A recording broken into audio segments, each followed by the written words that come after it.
And the first one at issue is the paid leave law. So this one is a bit interesting because does anyone have operations in California as well? Okay, one person. So California a number of years ago enacted a mandatory sick leave statute, right?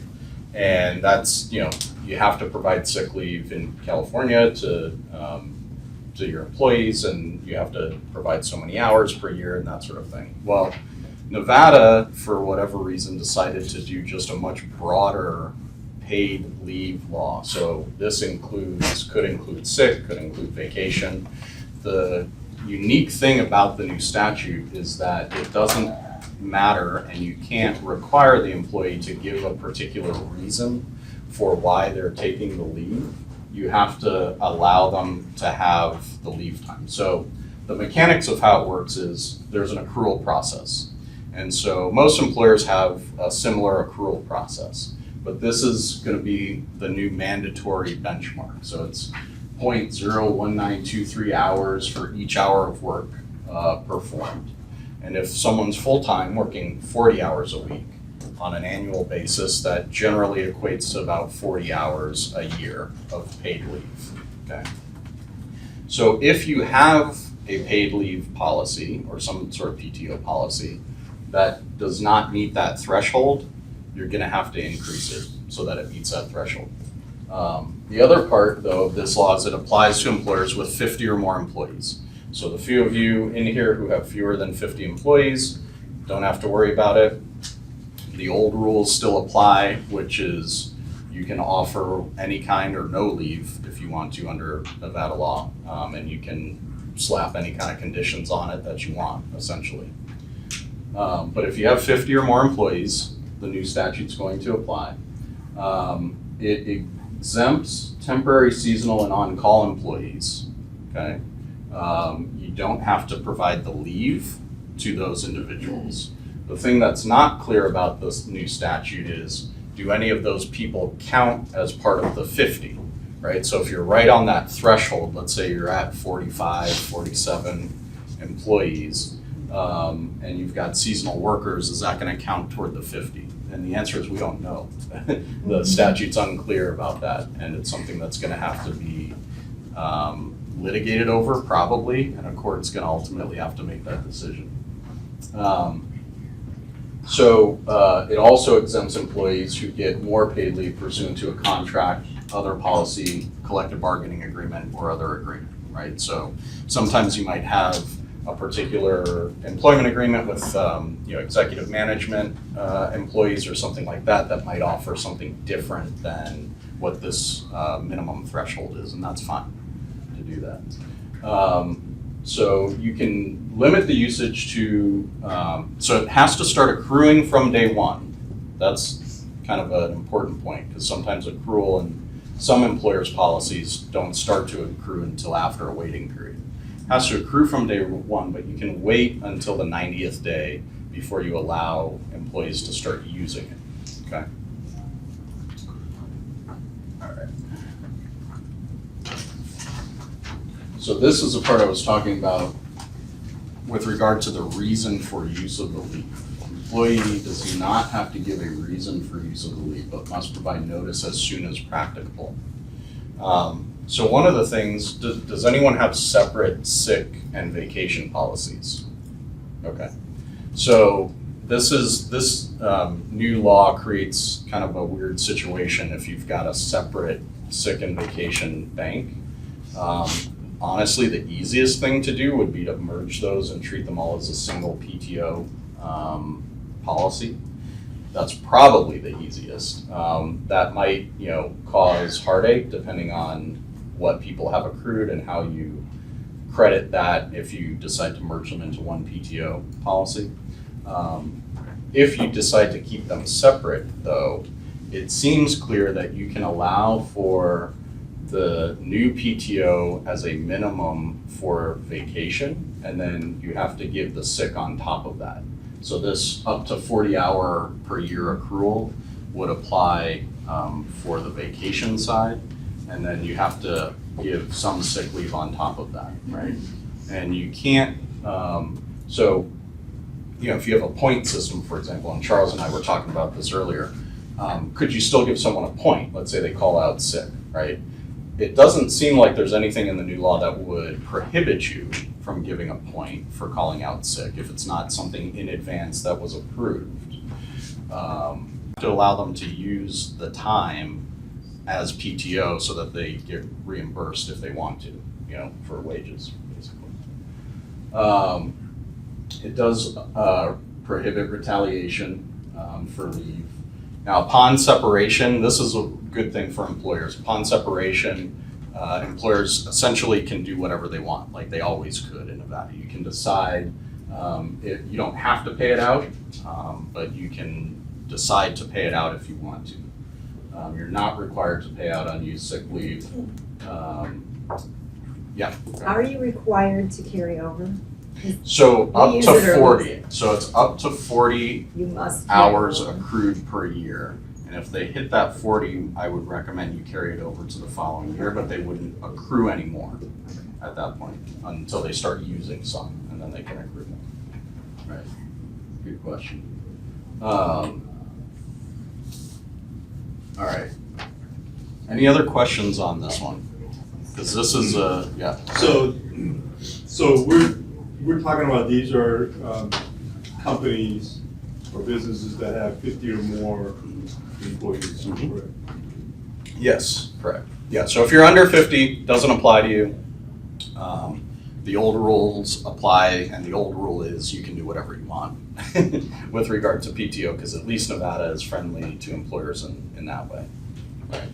And the thing to remember, and this law doesn't change it, PTO does not qualify as wages, right? So it's not something, that's why the payout is the way that it is. It's up to the employer to decide if they want to pay it out upon separation.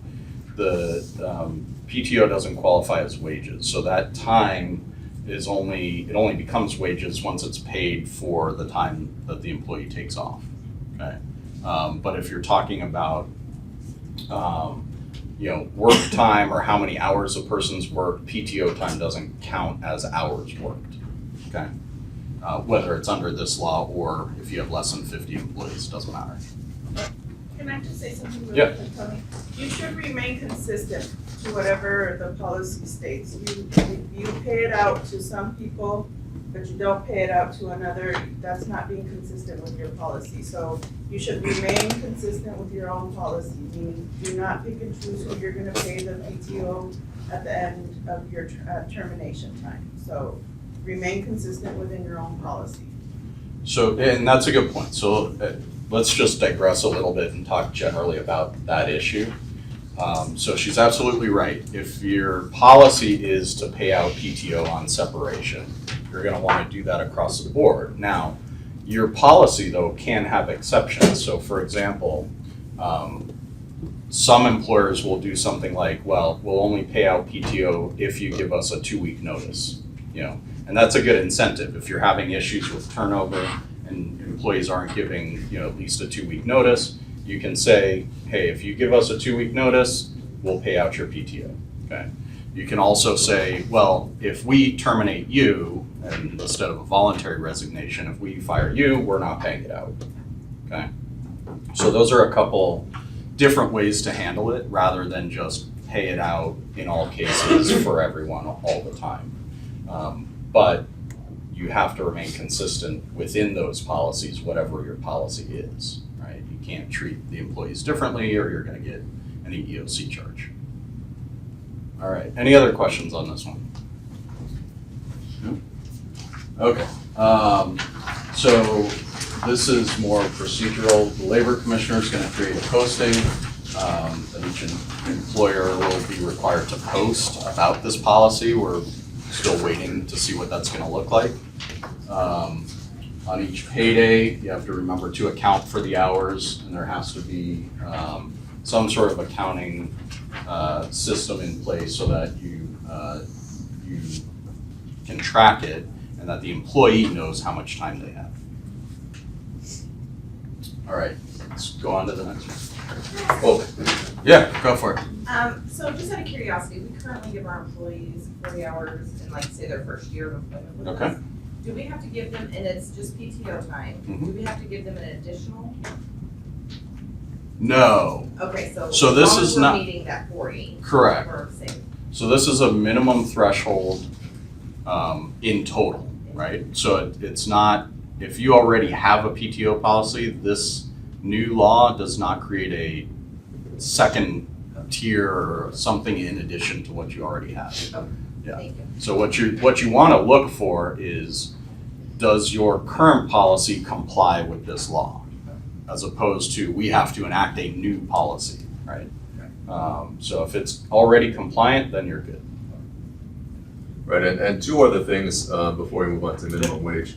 The first is that the new leave law does not differentiate between full-time and part-time employees. So most employers have policies that say, vacation is only for full-time employees who work, at least 30 hours a week for, at least 6 months or whatever. So under this new statute, you have to allow your part-time employees and your full-time employees to accrue as soon as they start working.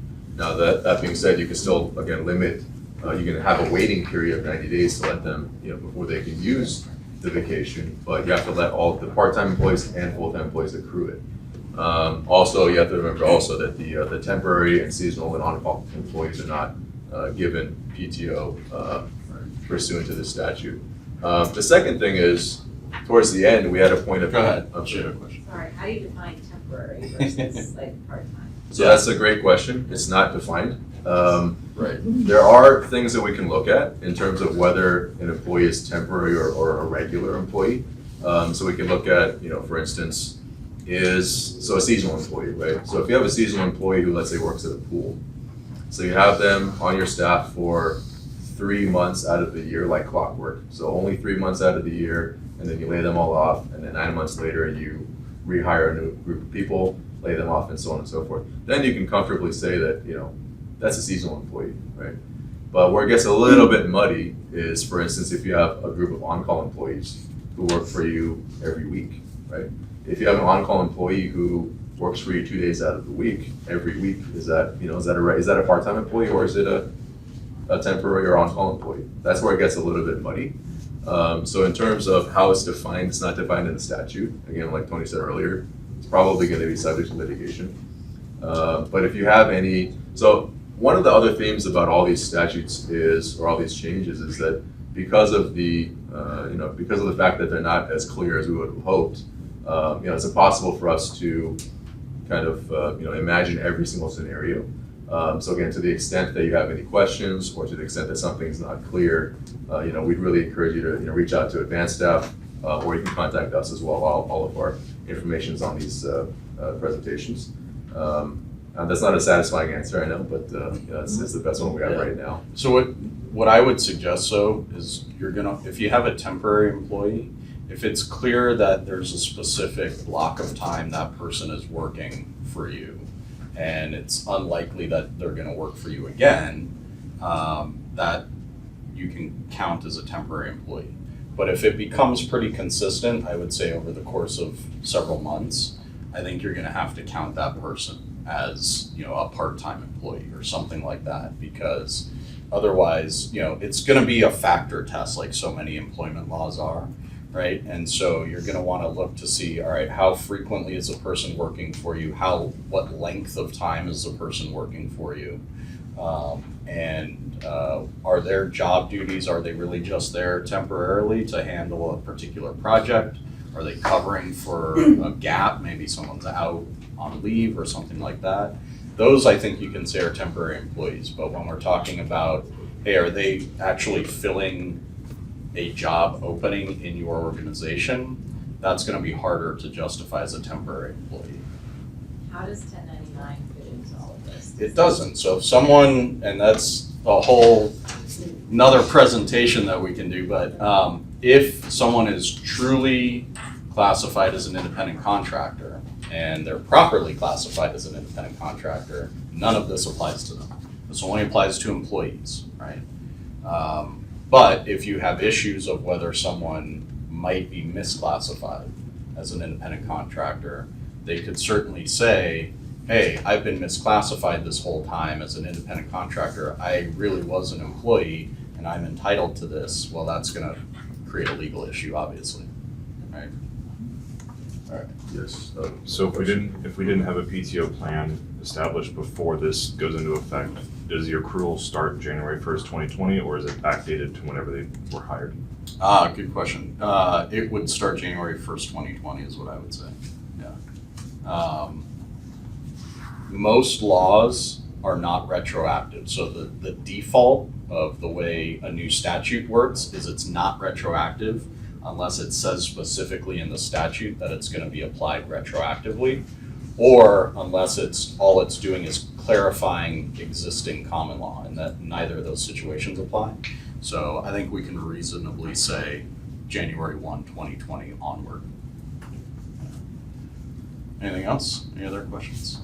Okay. And so for the Yeah. second thing, I was gonna say, Oh, before we move on, is the last point we had was you need to give your employees an accounting of how many hours they have left, how many they have accrued, how many they've used. Typically, most employers have that on the paychecks, so it's like it'll have it'll have accrued hours this period, used hours, remaining hours, whatever. This is kind of like a carryover of a California statute that required this several years back. Right.